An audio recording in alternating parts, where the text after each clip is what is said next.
साथियों, मैं दुर्गेश श्रीवास्तव निर्भीक। आज की जो वर्तमान जीवन शैली है और जिसमें हर आदमी तनाव में जी रहा है, यहाँ तक कि जो नहीं कमा रहा है, जिसके पास स्रोत नहीं है, वह तो तनाव में रहेगा ही।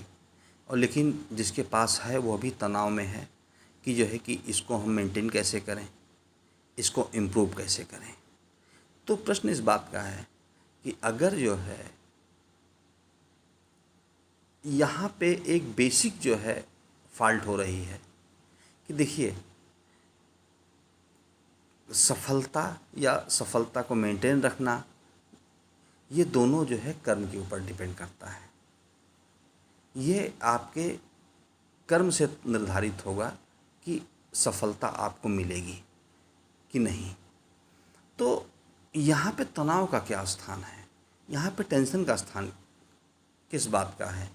काम नहीं मिल रहा है तो वो काम तो प्रयास करने से मिलेगा, और अगर हम किसी ऊंचाई पे पहुंच चुके हैं, उस ऊंचाई पे हमें मेंटेन रहना है, उससे और आगे बढ़ना है, तो उसके लिए भी कर्म की आवश्यकता है। तो हम ये तनाव को क्यों स्थान दे बैठते हैं। देखिए, तनाव, अब यहाँ पे एक बात और समझने की है कि हम तनाव को स्थान इसलिए देते हैं कि हम कर्म के महत्व को नहीं समझते, हम कर्म की पूजा नहीं करते। जैसा कि गीता में श्री कृष्ण ने कहा है कि कर्मण्येवाधिकारस्ते मा फलेषु कदाचन, ये तुम्हारे हाथ में केवल कर्म है और फल तुम्हारे हाथ में नहीं है, फल की इच्छा मत करो। तो क्या है कि जो तनाव का कारण है कि मेरे पास ये हो जाए, मैं इस सफलता पे पहुंच जाऊं, मैं इस सफलता पे पहुंच जाऊं, इस ऊंचाई पे पहुंच जाऊं, अगर मैं ऊंचाई पे नहीं पहुंचा तो क्या होगा, कैसे पहुंचूंगा, रास्ता कठिन है। तो ये सारी चीज़ें जो दिमाग में घूमती हैं, वो समझ लीजिए कि ये तनाव 98% हमारे ब्रेन को प्रभावित करता है कि हम तनाव में रहते हैं, हम कैसे मेंटेन करेंगे, कैसे मेंटेन करेंगे, कैसे मेंटेन करेंगे, जबकि 98% हमें कर्म को देना चाहिए कि हम किस तरह से आगे बढ़ पाएंगे, उसका रास्ता क्या होगा। और जब हम तनाव, और वास्तविक बात है कि अगर आप तनावग्रस्त दिमाग से सोचेंगे, आप तनाव में रहेंगे कि मैं कैसे मेंटेन करूंगा, क्या करूंगा, सफलता बड़ी कठिन लग रही है, मेंटेन कर पाना बड़ा कठिन लग रहा है, तो आप तनाव में रहेंगे, तो आप तनावग्रस्त दिमाग से कितना काम ले पाएंगे। जैसे कि कोई छात्र अगर परीक्षा देने जाता है, तो परीक्षा तो एक स्टेज होता है, परीक्षा के पहले जो साल भर वो पढ़ाई करता है, अगर वो साल भर उसने कर्म की पूजा की है, अपने किताब जो उसका अध्ययन है, उसका कर्म है, उसकी पूजा है, उसको पूजा की है, उसने अध्ययन किया है, एक एक चैप्टर का सही तरीके से उसने अध्ययन किया है, और उसको अपने ऊपर दूसरों के कहने पे नहीं, उसको स्वयं पर कमांड है कि हाँ, उसने अध्ययन कर लिया है, वो अच्छा नंबर ला सकता है। तो वो जब परीक्षा में जाएगा, क्योंकि उसने पूर्ण निष्ठा के साथ कर्म किया है, तो जो वो परीक्षा में एग्ज़ाम देने जाएगा, तो उसको पूरा कमांड होगा कि मैं, चूँकि मुझे उसे आंसर देना है, तो वो आंसर देते समय वो केवल ये देखेगा कि जो है कि ये क्वेश्चन मुझे आ रहा है, मैंने इसको पढ़ा है, उस पर वो फियरलेस होकर के एग्ज़ाम देगा।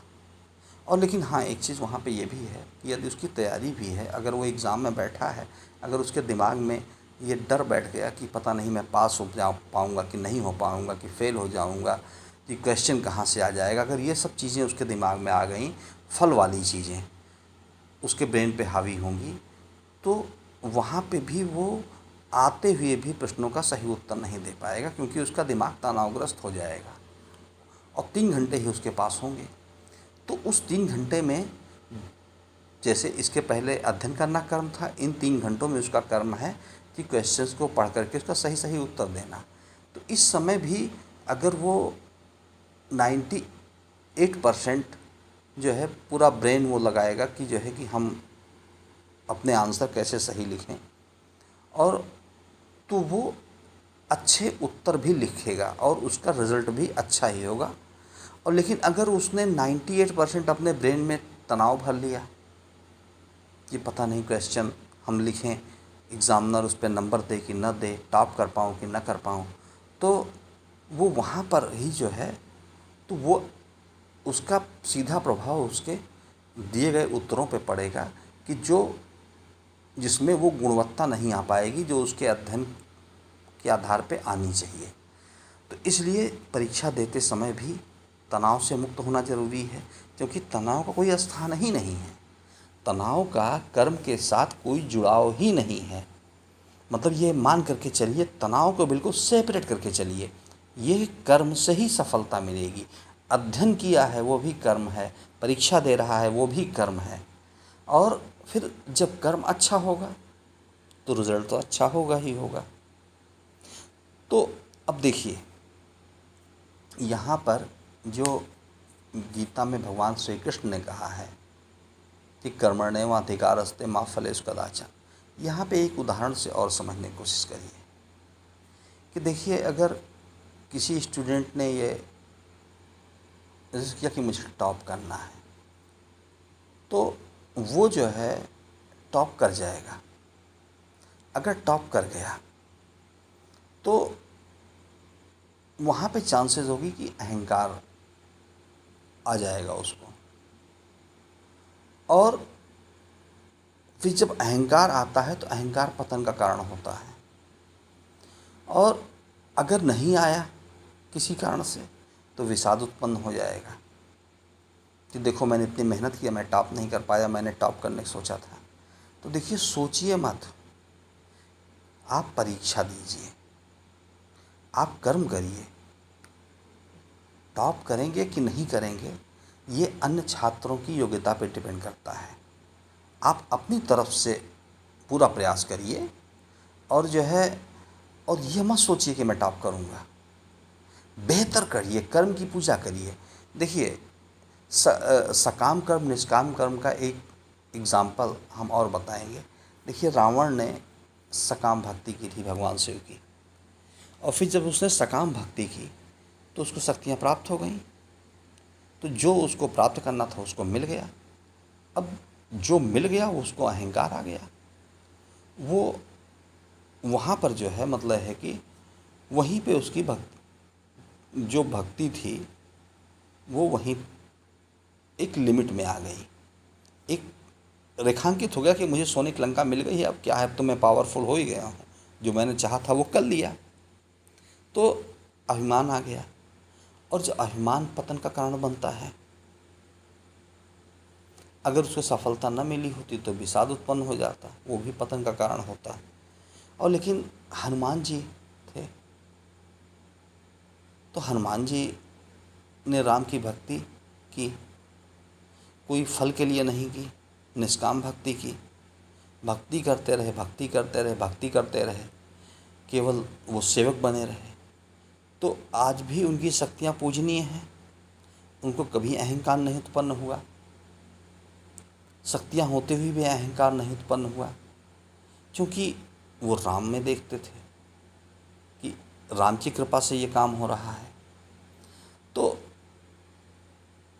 देखिए, जब आप निष्काम कर्म करेंगे तो जो है कभी भी आप जो है आपका पतन नहीं होगा, आप आगे बढ़ते चले जाएंगे। जैसे वो, हाँ, जो बात पीछे छूट गई थी कि जैसे स्टूडेंट ने सोचा मैं टॉप कर जाऊंगा, टॉप कर गया, और फिर उसको लगेगा नहीं, अब तो मैं जो मैंने सोचा था वो मैंने पा लिया, वेरी गुड, वो वहाँ पे रुक जाएगा। लेकिन जो निष्काम अध्ययन जिसके लिए निष्काम पूजा होगी, वो व्यक्ति स्टडी करता चला जाएगा, करता चला जाएगा, करता चला जाएगा, और डीपली। तो ऐसे में वो एक महान वैज्ञानिक बन जाएगा, एपीजे अब्दुल कलाम बन जाएगा और न्यूटन बन जाएगा, एडिसन बन जाएगा। क्योंकि देखिए किसी चीज़ का और छोर नहीं है, कहीं भी उन्नति का कोई और छोर नहीं है। बस कर्म ही वो मिसाइल है, कर्म ही वो लॉन्चर है जो आपको उस ऊंचाई तक ले जाएगा। तो आप दिशा तय कीजिए, दिशा तय की करिए, बढ़ते बढ़ते चले जाइए, मंजिलें तो अपने आप बढ़ती चली जाएंगी। तो अब देखिए यहाँ पे क्या है कि एक और उदाहरण मैं देना चाहता हूँ कि एक डॉक्टर है, टॉप मोस्ट सर्जन है। जब उसके सामने ऑपरेशन टेबल पे कोई आता है तो वो जो पेशेंट रहता है उसको एक ऑब्जेक्ट समझता है, कर्म समझता है, और जहाँ से जितना भी उसने स्टडी की है बिना किसी प्रेशर में, बिना किसी तनाव के वो ऑपरेशन करके टाँके वगैरह लगा करके पेशेंट को वार्ड में शिफ्ट कर देता है, ऑपरेशन टेबल से हटा के ऑपरेशन करके, सक्सेसफुल ऑपरेशन करके उसको छोड़ देता है। और लेकिन अब आप इमेजिन करिए कि अगर उसी डॉक्टर के का लड़का जो है, का बेटा जो है, अगर वो ऑपरेशन टेबल पे आ जाए अचानक उसके सामने, तो क्या उसको उसका ऑपरेशन वो कर सकता है? नहीं कर सकता है, क्योंकि उस बच्चे में उसका फल जुड़ा हुआ है, कामना जुड़ी हुई है। तो कर्म के साथ कामना जब जुड़ जाती है तो वहाँ पे कर्म प्रभावित होने लगता है। तो उस डॉक्टर का हाथ कांपने लगेगा कि अगर मैं ऑपरेशन करूँगा तो पता नहीं क्या हो, बच्चा ठीक हो ना हो, कहीं गड़बड़ ना हो जाए। तो ऐसे में वो डॉक्टर उसका ऑपरेशन नहीं कर पाएगा अपने बेटे का, ना अपनी योग्य, क्योंकि वो उसका मस्तिष्क जो है, क्या होगा क्या नहीं होगा, पास होगा कि फेल होगा, ऑपरेशन सक्सेस होगा कि नहीं होगा, इन सब चीज़ों में उसका दिमाग उलझ जाएगा।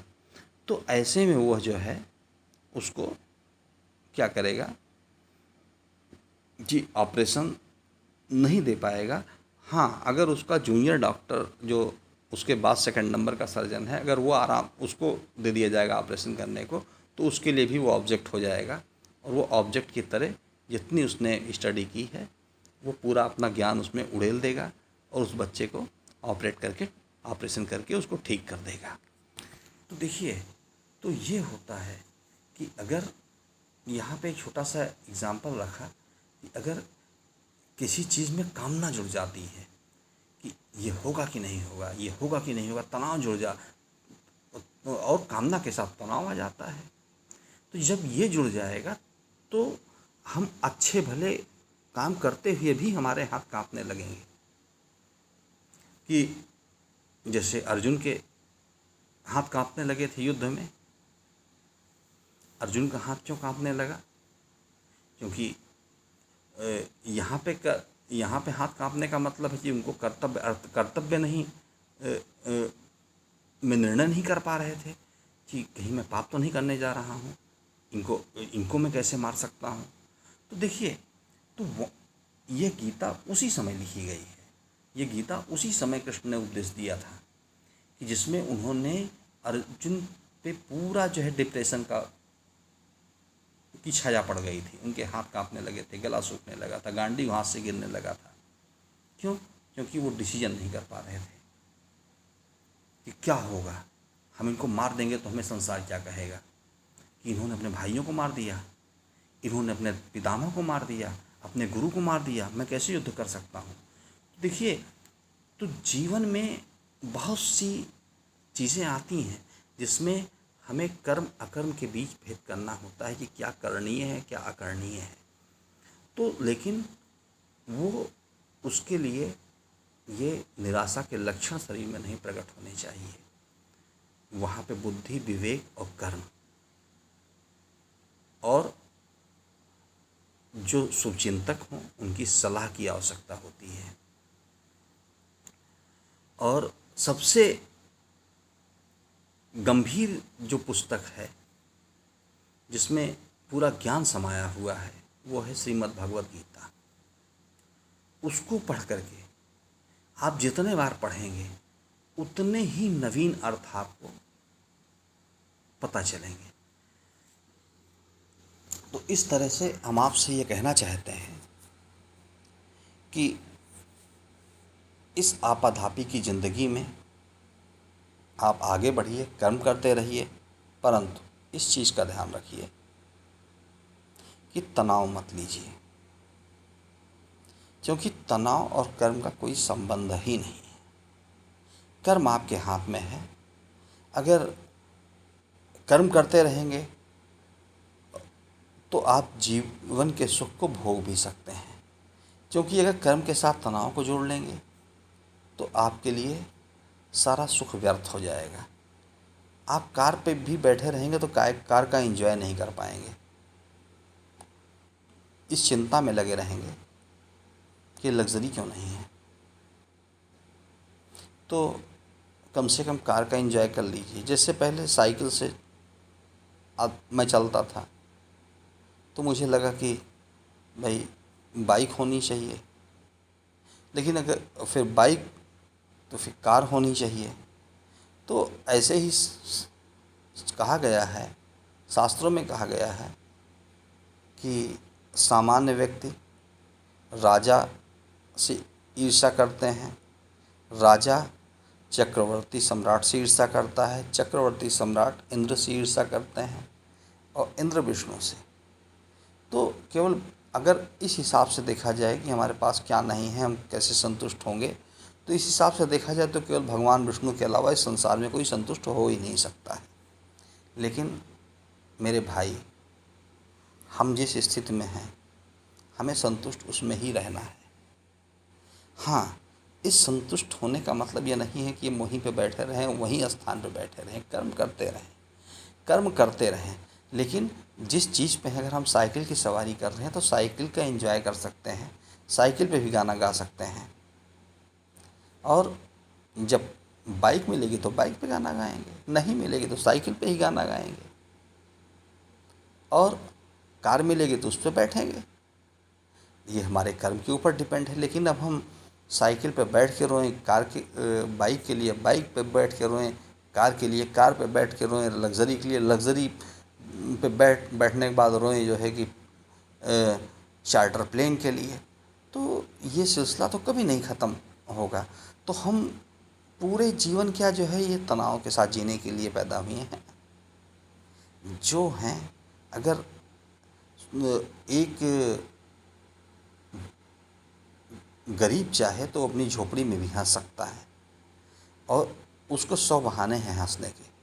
और एक चक्रवर्ती सम्राट अपने महल में भी रोता है। दशरथ जी का आपने उदाहरण देखा होगा कि चक्रवर्ती सम्राट होते हुए भी पारिवारिक कलह ने उनके प्राण लिए। तो स्थिति, परिस्थिति, धन ये हमारे विषाद के कारण नहीं है। इनमें विषाद नहीं जुड़ा हुआ है कि हम गरीब हैं कि हम अमीर हैं। हाँ, इसमें नहीं विषाद जुड़ा हुआ है, इसमें तनाव भी नहीं जुड़ा हुआ है। हम जहाँ पे हैं, अब आप देखते हैं कि लोग क्या सोचते हैं कि हमारे बच्चे बहुत आगे बढ़ जाएं, डॉक्टर बन जाएं, इंजीनियर बन जाएं, और बच्चों के ऊपर दबाव डालते हैं। बच्चे भी जब परीक्षा में जाते हैं तो प्रेशर लेके पढ़ते हैं कि हमको हो जाना है, नहीं तो हमको समाज क्या कहेगा, दुनिया क्या कहेगी।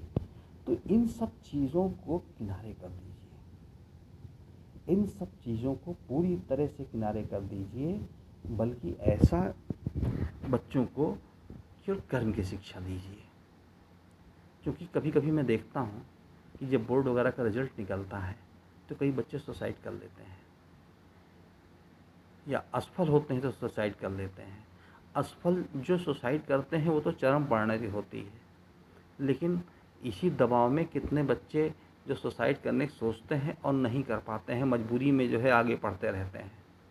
लेकिन तब भी उनके मन बुद्धि को तो हम कुंठित करते हैं, उनको डिस्टर्ब तो करते हैं। देखिए, कभी भी